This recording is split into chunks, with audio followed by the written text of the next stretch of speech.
রোজা মানুষের শরীরের 60,000 রোগের জীবাণুকে ধ্বংস করে দেয়। না রাখলে অটোফেজি প্রসেস চালু হবে না। রোজা যদি আপনি না রাখেন, প্রফেসর ডাক্তার এবিএম আব্দুল্লাহ যেটা বলেছেন, আলসার, হাই প্রেসার, ডায়াবেটিক, রক্তের কোলেস্টেরল বেড়ে যাওয়া, এই ধরনের 10টা কমন রোগের ভ্যাকসিন আপনার শরীরে তৈরি হবে না। আর রোজা রাখলে একদিকে আপনার রোগ ব্যাধি থাকবে না, অন্যদিকে রব্বুল আলামিন আপনাকে জান্নাত নামক রায়্যান নামক গেট দিয়ে জান্নাতে প্রবেশ করাবেন। আল্লাহ রব্বুল আলামিন আপনাকে নিজ হাতে রোজার প্রতিদান তুলে দেবেন। সুতরাং আমাদেরকে মজবুত একটা নিয়ত করতে হবে, এবারে রমজানে প্রাণ যাবে কিন্তু একটি রোজাও ছাড়বো না। কে কে রাজি আছেন একটু হাত তুলে দেখান তো দেখি। আল্লাহু আকবার। হাত সোজা, একদম সোজা। আমার সাথে জোরে বলুন ইনশাআল্লাহ। ইনশাআল্লাহ। হ্যাঁ মাশাআল্লাহ, সবাই জোরে বলবেন, আওয়াজটা উঁচু দেন। হাত সোজা। হ্যাঁ মাশাআল্লাহ, হাত সোজা। এই বাইরে যারা আছেন এসে বসে যান, বলুন ইনশাআল্লাহ। ইনশাআল্লাহ। এবারের রমজানে একটি রোজাও ছাড়বো না। হে আল্লাহ, আমাদের সবাইকে ঈমানের সাথে, ইখলাসের সাথে, সুস্থতার সাথে রমজানের সবগুলো রোজা পূর্ণ করার তৌফিক দিন। জোরে আওয়াজ করে বলুন আমিন। হাত নামান ভাইরা আমার। আমি তখন ইসলামী বিশ্ববিদ্যালয়ে পড়ি, ইউনিভার্সিটিতে কুষ্টিয়া। বাড়িতে এসেছি রোজার আগে।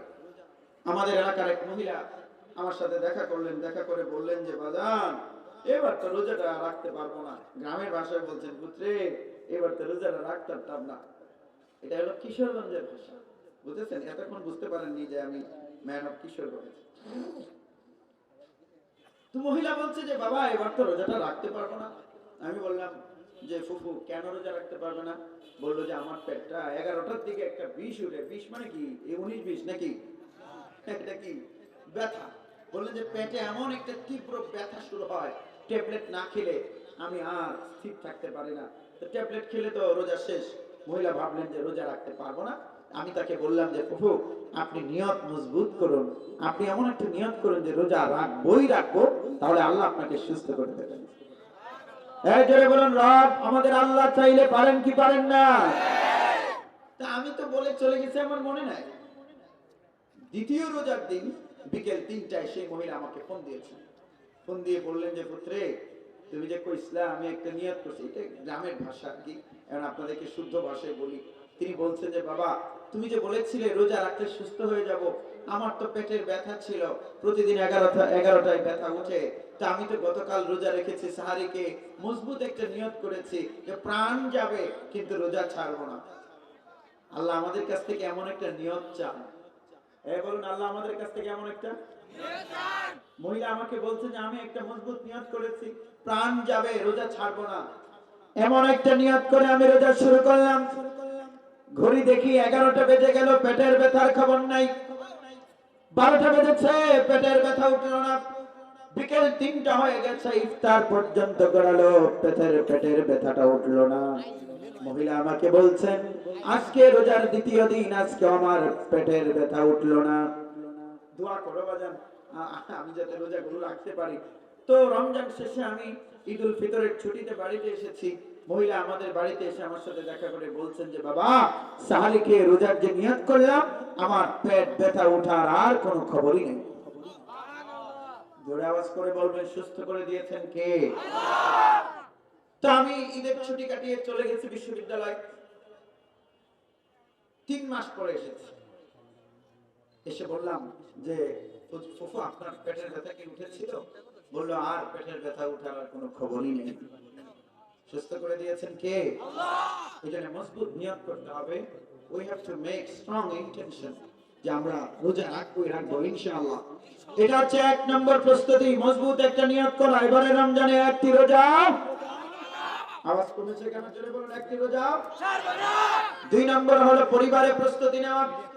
পরিবারে কেমন প্রস্তুতি? কোন ছেলেটার এবার রোজা ফরজ হয়েছে, কোন মেয়েটার রোজা ফরজ হয়েছে, সেটা নিয়ে আপনারা স্বামী স্ত্রী বসে আলাপ করবেন। আপনার ওয়াইফকে বলবেন যে কুলসুমের মা, আমাদের কুলসুমের তো বোধহয় এবার রোজা ফরজ হয়ে গেছে, যদি তার পিরিয়ড শুরু হয়ে গিয়ে থাকে রোজা ফরজ। ছেলেটার উপরে রোজা ফরজ হয়েছে কিনা, যদি প্রাপ্তবয়স্ক হয়ে থাকে রোজা রাখতে বাধ্য করবেন, আর যদি প্রাপ্তবয়স্ক হয়ে না থাকে তাহলে রোজা রাখতে উদ্বুদ্ধ করবেন। মানে 2টা 4টা, আপনার ছেলের বয়স 9, আপনার ছেলের বয়স 10, তাহলে 2টা 4টা 5টা করে রোজা রেখে শিখান। রোজা রাখিয়ে রাখিয়ে অভ্যস্ত করার দরকার আছে না নাই? অত্যন্ত দুঃখজনক হলো এই সমাজে অনেক গাফেল, অনেক উদাসীন বাবা মা আছে, ছেলেটার বয়স হয়ে গেছে 18, এসএসসি পরীক্ষা দেয়, বাবা বলে ওর পরীক্ষা, রোজা রাখা লাগবে না। আছে না নাই? এই বাবা মা হাতে ধরে তার বাচ্চাকে জাহান্নামে পাঠানোর জন্য চেষ্টা করছে। রোজা রাখলে লস না লাভ? তা আপনি রোজা না রাখান, এরপরে ক্যান্সারের চিকিৎসা করবেন না, 5 কোটি টাকা খরচ করে ছেলে। রোজা রাখলে কি মানুষ মারা যায়? আমি প্র্যাকটিক্যাল ঘটনা বলি। গাজীপুরের এক শিল্প কারখানার ঊর্ধ্বতন কর্মকর্তা, তার মেয়ের নাম হচ্ছে উম্মে সালমা। বলুন মেয়ের নাম কি? মেয়েকে নিয়ে বাবা আমার অফিসে গেছেন, এই 3-4 বছর আগের কথা। গিয়ে বলছেন যে হুজুর আমার মেয়ে তো কথা শুনে না। তা আমি বললাম কথা শুনে না মানে? সেই সিট ডাউন প্লিজ, বসো, আমার বক্তব্য শেষ হলো তারপর তোমাদের ক্যামেরা ঠিক করো, কোনো সমস্যা নেই। বাইরে যারা আছেন দ্রুত আসুন। আমি ইনশাআল্লাহ 8টা 10 মিনিটের মধ্যে আমার বক্তব্য শেষ করবো, তাহলে 11 মিনিট আছে। আমি ঘোষণা করে দিচ্ছি কর্তৃপক্ষের যেন শিডিউল সাজাতে সহজ হয়, পরবর্তী আলোচককে রেডি করতেও যেন সহজ হয়। মাশাআল্লাহ, আপনারা কি আমার কথায় রাগ করেছেন? মাশাআল্লাহ, রাগ না করে থাকলে সবাই জোরে বলুন আল্লাহু আকবার। এই পেছনে আওয়াজটা কম হয়েছে, তারা বোধহয় রাগ করেছে যে না হুজুর যে ওয়াজ করেছে তাতে তো না খেয়ে থাকতে হবে, আমাদের রোজা রাখতে হবে। জোরে বলুন, সবাই জোরে আওয়াজ করে বলুন আল্লাহু আকবার। ভাইরা আমার, রোজা রাখলে বাচ্চা কি মরে যাবে নাকি? মরে যাবে। উম্মে সালমার বাবা এসে আমাকে বলছে যে বাচ্চা কথা শোনে না। তা আমি বললাম যে কথা শোনে না মানে? সে বলল যে আমাদের একমাত্র মেয়ে, বয়স হয়েছে 6 বছর। বলুন বয়স কত? 6 বছর। তিনি বলছেন যে 6 বছরের মেয়েকে রেখে আমরা সাহারি খাই না, সাহারি খেতে চাই না, এজন্য আমরা তাকে নিয়েই খাই। কিন্তু ওকে নিয়ে সাহারি খেলে সে আবার সারাদিন আমাদেরকে খুব ডিস্টার্ব করে। ডিস্টার্ব করে মানে কি? খাবার খেতে চায় না, অনেক কষ্ট করে তাকে খাওয়াতে হয়। সেও নাকি রোজা রাখবে। বয়স কত? 6। তো ওই লোকটা আমাকে বলছেন যে হুজুর আমরা স্বামী স্ত্রী মিলে সিদ্ধান্ত নিয়েছি, উম্মে সালমা যেহেতু সাহারি খেলে রোজা রেখে ফেলতে চায়, রোজার বয়স তো এখনো হয়নি, এজন্য আমরা ডিসাইডেড হয়েছি যে সাহারির সময় তাকে আর ডাকবো না। বলুন সাহারির সময় কি করবে না? সাহারির সময় ডাকবো না নিয়ত করেছি। লোকটি আমাকে বললেন হুজুর গত রাতে সাহারির সময় ডাকলাম না, আমার মেয়েটা সাহারির সময় শেষ হয়ে যাওয়ার পরে কাঁথার নিচের থেকে চিৎকার দিয়ে উঠেছে আম্মু। কি ডাক দিয়েছে বলুন? তো মা বলছে আম্মু ওঠো ওঠো, কি হয়েছে? বলছে আমি সাহারি খাবো। তো মা খাবার তো রেখেছে, বলো খাও, বলছে না তোমাদের সাথে খাবো। মা বললে আমরা তো অলরেডি সাহারি খেয়ে ফেলেছি। মেয়ে বলছে তাহলে আর খাবো না, অভিমান করেছে। সকাল বেলায় মা ডিম পোস্ট করে ঘুরছে, আম্মু আম্মু খাও, বলছে না খাবো না। ডাক দিলা না কেন? সেজন্য খাবো না। না খেয়ে বেলা গড়াচ্ছে, দুপুরে মা খাবার নিয়ে পেছনে পেছনে ঘুরছে, বাচ্চা বলছে খাবো না। লোকটি আমার কাছে বিচার দিচ্ছেন হুজুর এভাবে সারাটা দিন ঘোরা হলো, 3টের সময় সে বলছে ইফতার খাবো। যারা বলুন কি খাবে? ইফতার খাবে বলেছে। তা আমি বললাম যে ঠিক আছে ইফতার দ্রুত বানাও। তার মাকে বললাম ইফতার দ্রুত বানাও। ইফতার বানিয়ে তাকে ইফতার দাও। মেয়েকে যখন ইফতার বানিয়ে সমোচা, বেগুনি, পেঁয়াজু ইত্যাদি যখন তাকে দেওয়া হয়েছে, মেয়েটি বলছে আম্মু তোমার সাথে খাবো। এই ঘটনা কি আপনারা বুঝতে পেরেছেন? তোমার সাথে খাবো, আমাকে ডাক দিলে না কেন? লোকটি আমাকে বলছেন এই সব করতে করতে করতে করতে ইফতারের সময় হয়ে গেছে, সে আমাদের সাথেই খেলো, ফাঁকে দিয়ে বাবা মায়ের সাথে অভিমান করে জীবনের প্রথম রোজা হয়ে গেল। ঠিক না? জোরে আওয়াজ করে বলুন 6 বছরের উম্মে সালমান যে রোজা হয়ে গেছে, সাহারি খেয়ে না খেয়ে? বুঝতে হবে আপনাকে। সাহারি না খেয়ে যদি 6 বছরের উম্মে সালমা রোজা রাখতে পারে, তাহলে আপনার 16 বছরের বকুল মিয়া, আব্দুল কাদের, আব্দুল সাত্তার 16 বছরের ছেলেটা সাহারি খেয়ে কেন রোজা রাখতে পারবে না? আপনি তাকে রোজা রাখতে নিরুৎসাহিত করছেন, মানে হচ্ছে আপনি তার জন্য জাহান্নামের গেট খুলে দিচ্ছেন। আপনাদের ছেলেরা জাহান্নামে যাক আপনারা চান তো নাকি? না চাইলে ঘরে এমন একটা পরিবেশ করবেন, বাচ্চার বয়স যখন 8 দুটো রোজা রাখবে, 9 4টা রোজা রাখবে, 10 8টা রোজা রাখবে, এভাবে রোজা রেখে রেখে প্র্যাকটিস করার। আর আমরা আমাদের বাচ্চাদেরকে রোজা রাখিয়ে রাখিয়ে প্র্যাকটিস করাবার দরকার আছে না নাই? এই হলো রমজানের প্রস্তুতি। ভাইরা আমার, এই ছেলেরা তোমরা বাবাকে উদ্বুদ্ধ করো। অনেকে বাবা রোজা রাখে না, আছে না? আছে না নাই? আমরা কওমি মাদ্রাসায় পড়ি তখন কিশোরগঞ্জের জামে ইমদাদিয়াতে আমাদের এক বন্ধুর বাবা বেগুনের ব্যবসা করত। তো ওই ব্যবসায়ী লোকটা রোজা রাখে না, ছেলে জানে। ছেলেটা বাজারে কোরআন শিখতে গেছে, বাজারের মসজিদে কোরআন শিখে সেখান থেকে মাদ্রাসায় ভর্তি হয়েছে। ছেলে বায়না ধরেছে, বলছে আব্বু তোমার রোজা রাখতেই হবে। তো বাবা এসে বলছে তুমি তাও পাও না তো? হ্যাঁ, কি কইছে? তাও পাও না তো, তুমি টের পাও না তো? বলছে বাবা কি হইছে? বললো আমি যে চামড়া বন্দর থেকে 2 কেজি বেগুনের 2 মণ বেগুনের বস্তাটা সাইকেলে করে এনে বৌলায়ের বাজারে বিক্রি করি, এটা তো তুমি করো না, আমি করি। ছেলে উঠে বলছে আব্বু এবারে রমজানের বেগুন এনে দেওয়ার কাজ আমি করব, তবুও আমি তোমাকে জাহান্নামে যেতে দেব না। জোরে বলুন আল্লাহু আকবার। আমার ভাইরা, লোকটি বলছে তুই তা করবি নাকি? বলছে হ্যাঁ, আমি তোমাকে এনে দেব। তুমি যদি চাও তাহলে শুধু এনে দেওয়া নয়, আমি দোকানে বসে অর্ধেক সময় বিক্রিও করে দেব। আপনারা কি বলেন, বাবা কি সন্তানকে এত কষ্ট করতে দেবে? তখন বাবা ছেলের মাঝে একটা বোঝাপড়া হয়েছে। ছেলে বলছে যে আব্বু আমি তোমার দোকানে বিকেলের টাইমটা বলবো। ছেলে বলছে তোর বেগুন এনে দিতে হবে না, তুই শুধু এই বিকেলের টাইমটা এখানে বলবি আর আমি বেগুন আনবো, কোনো সমস্যা নাই। এই দুজনের ছেলেটা একটু হেল্প করেছে। এই লোকটা প্রথম জীবনের ফার্স্ট রোজা রেখেছে। রোজা রেখে গিয়ে ইমাম সাহেবের সাথে দেখা করেছে।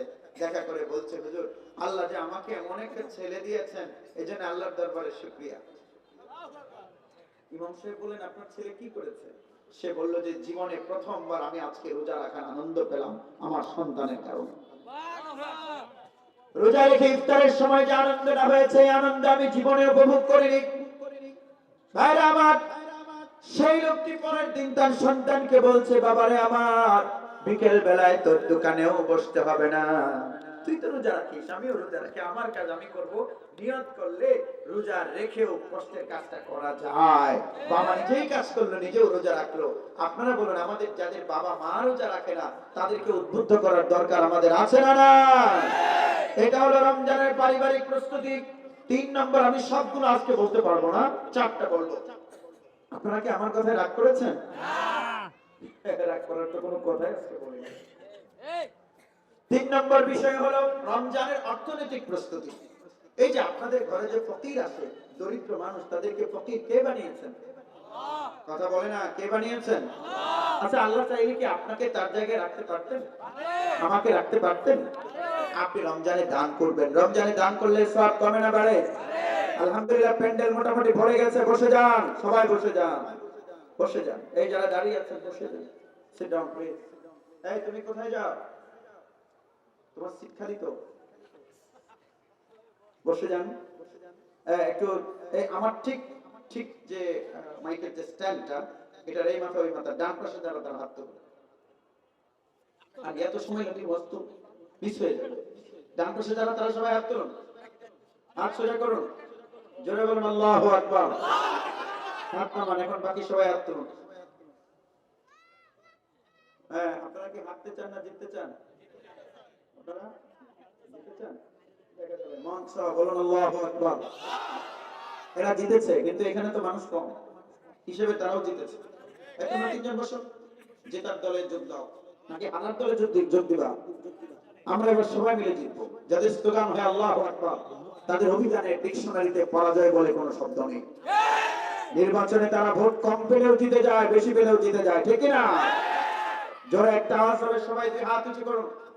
সবাই মিলে জিতবো। পুরো এলাকার, এখন প্যান্ডেলটা পড়েছে, পুরোটা এলাকা কাঁপিয়ে দিতে হবে। আমি বলেছি আমার গলাটা বসা, 2-3 দিন আগে পানি খেয়ে গলা বসে গেছে, বাইরের পানি খেয়ে। আপনাদের গলা তো দাঁড়িয়ে আছে নাকি? আমারটা বসা থাকলে আপনাদের তো দাঁড়ানো আছে না? ওকে, দেখি কেমন দাঁড়ানো আছে। জোরে বলুন আল্লাহু আকবার। আজকের মাহফিল সফল হোক, কবুল হোক আজকের মাহফিল। নারে তাকবীর। আমার ভাইরা হাত নামান। 1 নম্বর প্রস্তুতি হলো নিজেরা মজবুত নিয়ত করা, জীবন যাবে কিন্তু রোজা। 2 নম্বর পরিবারের প্রস্তুতি নেওয়া। 3 নম্বর অর্থনৈতিক প্রস্তুতি। অর্থনৈতিক প্রস্তুতি কি? যদি একদম গরিব হন, যদি একদম গরিব যেই লেভেল, তাহলে আপনি 2 টাকার নোট করে রাখবেন 40টা। এই প্রতি আপনি মনে করেন যে 500 টাকার যদি 2 টাকা নোট করেন তাহলে 250 টাকার নোট হবে না? যদি 1000 টাকার 2 টাকা নোট করেন তাহলে কয়টা নোট হবে? 500 নোট। ফকির মিসকিন আসলে কাউকে ফিরিয়ে দেবেন না রমজানে, 2 টাকা হলেও দান করে দেবেন। আর যদি বড়লোক হন তাহলে 100-200 টাকা মসজিদে শুধু কম দেওয়া লাগবে, ঠিক না? না না, মসজিদে কম দিতে হবে। ইমাম সাহেব যেন কিছুতেই বেশি টাকা পেতে না পারে। ইমামদের টাকায় তো বরকত। এই ইমামদের টাকায় কি বরকত? ধান্দাবাজি আল্লাহর সাথে করবেন না। আপনার এই সম্পদে ইমামের হক আছে। আছে না নাই? আর টাকাগুলো জমিয়ে কি গাট্টিতে করে কবরে নিয়ে যেতে পারবেন? তো তার ওই সময় হাদিয়া যাচ্ছে, আপনি শুধু চিন্তা করেন আমি 200, অমুকে 200, ইমামের তো 400 হয়ে গেছে। আর আপনার বিড়ি খাইতে লাগে মাসে 3700। এমন কাজ করবেন না। কোরআন শিখার ক্লাস চালু করলে হাত খুলে খরচ করুন, মসজিদে হাত খুলে দান করুন, ফকির মিসকিনকে দিন, মেয়েটার জন্য কোরআনের তালিমের ব্যবস্থা করুন। এই হচ্ছে অর্থনৈতিক প্রস্তুতি। 3 নম্বর বললাম, বাকি অনেকগুলো পয়েন্ট আছে। 4 নম্বরটা বলে আমি শেষ করব। এবারে রমাদান কেন্দ্রিক আমাদের একটা মজবুত নিয়ত হবে। জানি না বেঁচে থাকবো কিনা, জানি না, এখনো 22 দিন আছে। হতে কি পারে না এই 22 দিনের মধ্যে আমার সাথে আজরাইলের দেখা হবে? ও ভাই, ও ভাই, আমাকে যদি আজরাইল নিতে আসে, আপনারা সবাই যদি মিছিল দেন, জুবাইর হুজুরের মৃত্যু মানি না, মানবো না, আজরাইল শুনবে? আচ্ছা, আপনারা ডোনাল্ড ট্রাম্প থেকে শুরু করে নরেন্দ্র মোদী, বাংলাদেশের প্রফেসর ইউনূস, বর্তমান পৃথিবীর প্রায় 800 কোটি মানুষ সবাই যদি মিছিল দেয় হুজুরের মৃত্যু মানি না, মানবো না, যদি আজরাইল চলে আসে, আটকাতে পারবেন? আমাদের যে কাউকে চলে যেতে হতে পারে ভাইরা আমার। জানি না কার জন্য রমজান আসার আগে আজরাইল দাঁড়িয়ে আছে, কার জন্য এই রমজান জীবনের শেষ রমজান। মজবুত একটা নিয়ত করব, এবারের রমজানে আমরা যারা কোরআনুল কারীম পড়তে পারি না, সামনের রমজানে কোরআনের ছাত্র হয়ে কোরআন শিখে ফেলবো। এই নিয়ত করলে ভালো হয় না খারাপ হয়? না বললেই বলে হুজুর সময় নাই। এই জোরে বলুন কি নাই? সময় নাই। এই লোককে কোরআন শেখার কথা বলে সময় নাই, সে চায়ের দোকানে মাগরিবের পর থেকে বসে ঈশা পর্যন্ত টেলিভিশন দেখে। ঠিক কে গাজীপুরে নাই? হা করে টিভি দেখে মশা বিনা অনুমতিতে মুখের ভিতরে ঢুকে আর বের হয়, খবর নাই। আর সূরা ফাতিহা ইমাম সাহেব বলছিল, সূরা ফাতিহা কয় আলহামদুলিল্লাহি রাব্বিল আলামিন। কে বলছে আপনাকে আলহামদুলিল্লাহ? আলহামদুলিল্লাহ নয়, কি আলহামদু। কি হবে? আলহামদু। আপনি যদি বলেন কাল, ক আকার ল, তাহলে কি হবে? কাল। কাল মানে কি? আগামী কাল অথবা গতকাল, টুমরো আর ইয়েস্টারডে। আর যদি আপনি বলেন খাল, তাহলে কি হবে? খাল মানে কি? ক্যানেল, যেটা দিয়ে পানি চলাচল করার বড় ড্রেনকে খাল বলা হয়। দেখুন এই অক্ষরের যে ডিফারেন্স, কাল হলে আগামী কাল আর খাল হলে ক্যানেল। তাহলে আরবিতে যদি আপনি বলেন কুল হুয়াল্লাহু আহাদ, তাহলে অর্থটা এরকম পরিবর্তন হয়ে যাওয়ার সম্ভাবনা আছে না নাই? আপনার নামাজ হবে না, নামাজ ভঙ্গের এই যে কোথায় যান? প্রশ্ন ধরেছে? ওকে, পরে বিছানা নষ্ট করবে, বেশ লাগবে। যান যান, এই বসে যান সবাই, বাইরে যারা দাঁড়িয়ে আছেন এসে বসে যান। উঠলেই আমার মনোযোগ নষ্ট হবে, আলোচনা মিস হয়ে যাবে। আমার ভাইরা, নামাজ ভঙ্গের 1 নম্বর কারণ হলো নামাজে অশুদ্ধ পড়া। নামাজের রুজু ঠিক, আপনার রুকু ঠিক, তাসবিহ ঠিক, সব ঠিক, কিন্তু কোরআনের তেলাওয়াত করলেন অর্থ চেঞ্জ হয়ে গেল, নামাজ বাতিল হয়ে যাবে। বলুন তো তাহলে কোরআনের তেলাওয়াত শুদ্ধ করার দরকার আমাদের আছে না না? এটার কথা বললে মসজিদে কোরআনের ক্লাস হচ্ছে, যদি বলা হয় চাচা একটু বসুন, বলে সময় নাই, টেলিভিশন দেখে। আর আমাদের যুবকরা মাশাআল্লাহ খুব ভালো, যদি বলা হয় যে ঈশার নামাজের পরে প্রতিদিন 20 মিনিট করে কোরআন শেখানো হবে, বলে সময় নাই, কিন্তু সেই ছেলেটা 4.5 ঘন্টা ফেসবুক চালায়। এতক্ষণ খুব খুশি হয়েছিল, এখন আবার এই জোরে বলুন, এই প্রবলেম আছে না নাই? একখানা হাদিস শুনিয়ে বক্তব্য শেষ করব। আল্লাহ রাব্বুল আলামিনের হাবিব সাল্লাল্লাহু আলাইহি ওয়াসাল্লাম বলেছেন, আস-সাওমু ওয়াল কুরআনু ইয়াশফাআনি লিল আবদ। রোজা এবং কোরআন বান্দার জন্য শাফাআত করবে, সুপারিশ করবে। কোরআন গিয়ে বলবে, সবাই মনোযোগ দিয়ে শুনুন, আলোচনা শেষ, 13 মিনিট বাজে, তার মানে 3 মিনিট আপনাদের কাছে আমার পাওনা আছে। এখন 10 পর্যন্ত বলছিলাম না, এখন তো 14 হয়ে গেছে, তাহলে 4 মিনিট পাওনা আপনাদের কাছে, আর 2-1 মিনিট পাওনা হবে, বেশি না। বলুন আমার সাথে সবাই জোরে পড়বেন, আল্লাহুম্মা, আরো জোরে সবাই, আল্লাহুম্মা সাল্লি ওয়া সাল্লিম ওয়া বারিক আলা হাবিবিকা মুহাম্মাদিন সাল্লাল্লাহু আলাইহি ওয়াসাল্লাম। আমার ভাইরা চায়ের দোকানে বসে ডেইলি যদি 1 ঘন্টা সময় দেন, ফেসবুককে যদি 3.5 ঘন্টা করে সময় দেন, বলুন তো সেই সময় হাসরের ময়দানে টেলিভিশনকে দেওয়া সময় আর ফেসবুককে দেওয়া সময় হাসরের ময়দানে আপনার পাশে দাঁড়িয়ে আপনাকে জান্নাতে নিতে পারবে তো নাকি? কিন্তু আপনি যদি তারাবি পড়ে 20 মিনিট করে 25 মিনিট করে কোরআনকে সময় দেন, মাগরিব থেকে ঈশা পর্যন্ত যদি আপনি কায়দা নিয়ে বসে যান, আপনি যদি ডেইলি 20 মিনিট 25 মিনিট 30 মিনিট যদি কোরআনকে সময় দেন, হাসরের ময়দানে কোরআন আপনার পাশে দাঁড়াবে। কোরআন বলবে রব্বুল আলামিন আমার অক্ষরগুলো মুছে দাও। আর যারা বলেন অক্ষরগুলো কি করে দাও? মুছে দাও। রব্বুল আলামিন বলবেন কোরআন কেন তোমার অক্ষর মুছে দেব?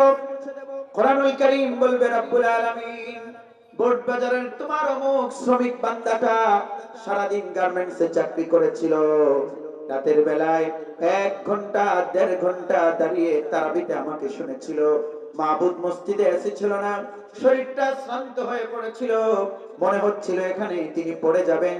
এই অন্যদিকে তাকাচ্ছেন কেন? পড়াবেন না, এদিকে তাকান, মূল পয়েন্টে আছেন।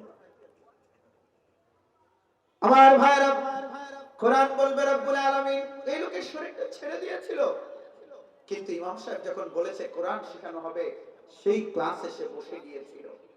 আল্লাহ বলবেন তো হয়েছে কি? কোরআন বলবে আল্লাহ আপনার এই শ্রমিক বান্দাটাকে ফেরেশতারা জাহান্নামে নিয়ে যাচ্ছে।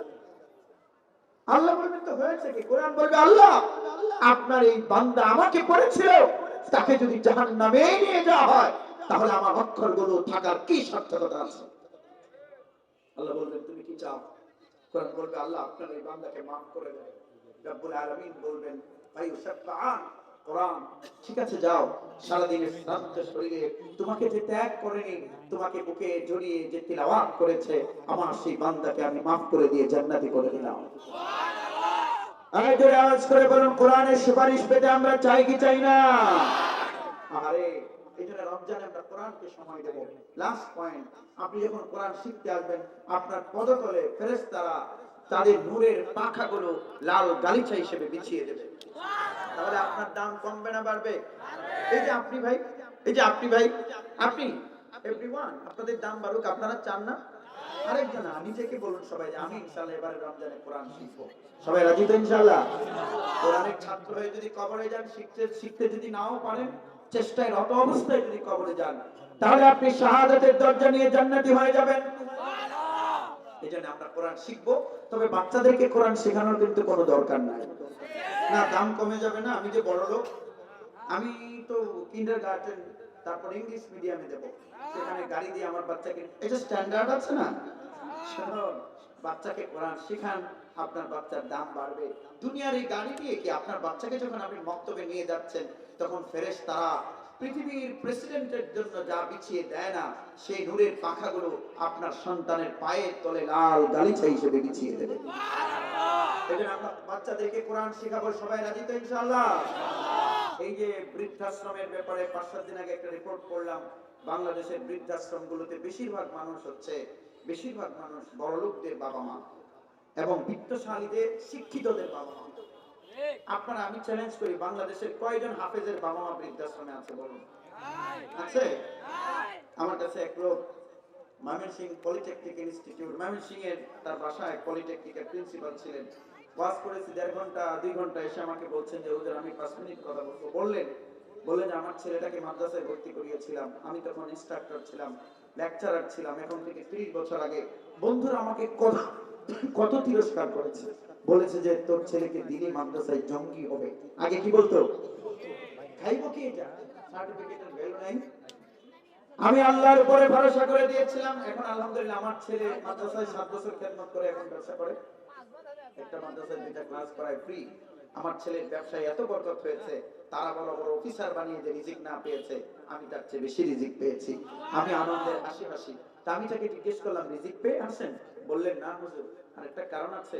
আমার ছেলেটা যখন আমি যখন ঘুমাবো এর আগে সে দোকান থেকে চলে আসে, এসে আমার বিছানাটা ঝেড়ে বিছানা পেতে দেয়, তারপর আমাকে মশারি টানিয়ে দেয়, আমাকে ঘুমোতে দেয় কম্বল দিয়ে। তারপর আমার এই বন্ধুরা 11 জন ছিল, একসাথে জয়েন করেছিলাম, 11 জনের 3 জন বৃদ্ধাশ্রমে আছে এখন, কিন্তু তারা বড় বড় অফিসার বানিয়েছে, আর আমি আমার সন্তানকে দিন শিখিয়েছিলাম।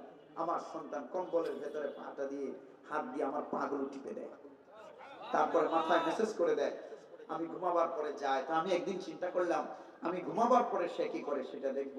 আমি দেখতে পেলাম আমার এই ছেলেটা হাত তুলে আমার চেহারার দিকে তাকিয়ে বিড়বিড় করে কি যেন বলেছে, আর চোখ থেকে অশ্রু ঝরেছে।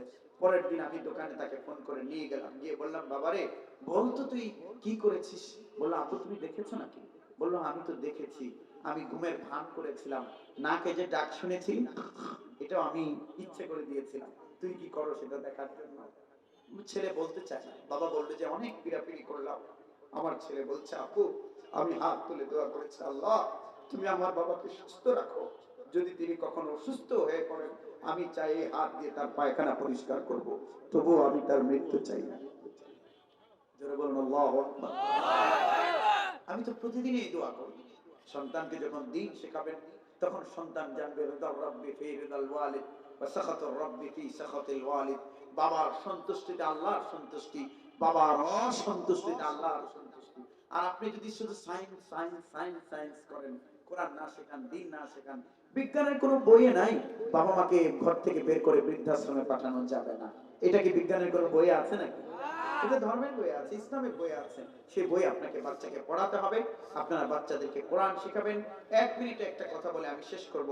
মাওলানা আব্দুস সবুর ভাই আকরামাহুল্লাহ, অলরেডি আল্লাহ তাকে সম্মানিত করেছেন, মেবি আপনারা জানেন। তিনি দীর্ঘ সময় ধরে আমাদের এখানে আছেন। এই মাদ্রাসা তিনি পরিচালনা করছেন ইখলাসের সাথে। আমার কাছে এই মাদ্রাসাকে মকবুল মনে হয়। আমি সম্ভবত এবার 4র্থবারের মতো এখানে, না 5ম বার, জানি না, হ্যাঁ 6ষ্ঠবারের মতো বক্তব্য রাখছি, 6বারই। ভাইজান একদিন আমাকে বললেন যে আমি ইস্তেখারা করেছি। আমাকে বললেন যে বক্তা কাকে দাওয়াত দেব। আমি ইস্তেখারা করেছি, ইস্তেখারা করে দেখেছি আপনি ওয়াজ করতেছেন, এই জন্য আপনি এখানে পার্মানেন্ট। আমাকে তিনি অটো দাওয়াত দিয়ে ফেলেছেন। এটা এর জন্য আমি আনন্দিত। আমি এরকম যোগ্য না, হয়তো স্বপ্ন তিনি কাকতালীয় ভাবেই দেখেছেন, আমি এটার যোগ্য না। বাট বিষয়টা তো তিনি প্রতি বছর রাখেন। তবে তিনি মকবুল মানুষ, এক মুখলিস মানুষ। মাদ্রাসাটা আল্লাহর দরবারে কবুল হবে আমি আশা করি। তো আপনারা এই মাদ্রাসার প্রয়োজনে পাশে থাকবেন না ইনশাআল্লাহ? লেখাপড়া ভালো, আলহামদুলিল্লাহ, খুবই ভালো। আপনাদের বাচ্চাদেরকে এখানে ভর্তি করবেন এবং তার পাশে থাকবেন ইনশাআল্লাহ। আমি ব্যক্তিগত আপনাদেরকে খুশি করার জন্য আমি মনে করি মাদ্রাসা মকবুল ইনশাআল্লাহ। আপনারা পাশে থাকবেন, বাচ্চাদেরকে এখানে ভর্তি করাবেন, বাচ্চাদেরকে দ্বীন শেখাবেন। আমি একটা 10-এর কথা বলেছিলাম, এখন 21 মিনিট বাজে, 9টা 21, তার মানে আমার নির্ধারিত সময় থেকে 21 মিনিট বেশি, ঘোষণার চেয়ে 11 মিনিট বেশি বক্তব্য রেখে আমি এখন বিদায় নিচ্ছি। আপনারা কি আমার কথা রাগ করেছেন? শেষ পর্যন্ত আপনারা থাকবেন সে আশাবাদ ব্যক্ত করে। আমি খুবই অসুস্থ এবং জ্বরও ছিল, এই যে এখানে কি বেরোয় না, এটা বেরিয়েছে, তারপর ঠান্ডা লেগেছে, শরীর মন সবই ক্লান্ত হয়ে আছে। এত কিছুর পরেও 1 ঘন্টার বেশি সময় আপনাদের দিলাম। আপনাদের কাছে দোয়া চাই, আল্লাহ যেন আমাকে ক্লাসের সঙ্গে দ্বীনের খাদেম হিসেবে কবুল করেন। এবং আনিসুর রহমান আশরাফি সাহেব খুব কাছে আছেন, কিন্তু দ্রুততম সময়ের মধ্যে চলে আসবেন। আপনারা কেউ উঠাউঠি করবেন না, শেষ পর্যন্ত থেকে দোয়া করে যাবেন। সে আশাবাদ ব্যক্ত করে শেষ করলাম। ওয়া মা আলাইনা ইল্লাল বালাগ। আসসালামু আলাইকুম ওয়া রাহমাতুল্লাহ।